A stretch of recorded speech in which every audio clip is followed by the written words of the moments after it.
If you've been saying, I want to learn a language someday, this is your sign. I'm Caitlin, and I'm sharing tips on how I learned Chinese while working a full-time job. So you picked your language and you're so excited to learn, but you're wondering, how do I even get started? When you're a beginner, I definitely recommend going with something structured.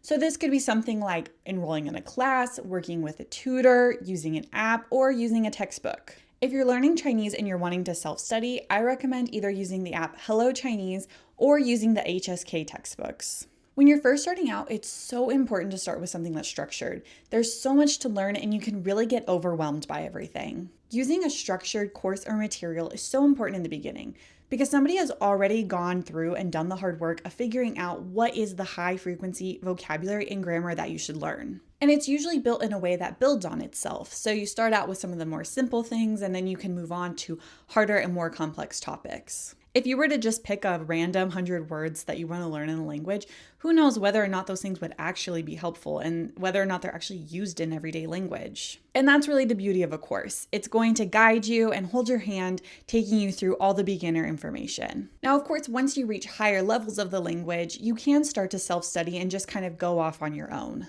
At that point, you've built yourself a decent base of the language, and so you have the skills and ability to go do that. But when you're a beginner, you need to build that foundation. And it's so much easier if you can use a resource that's going to help guide you through it. So if you found this helpful, make sure to follow along because I'll be sharing way more language learning tips.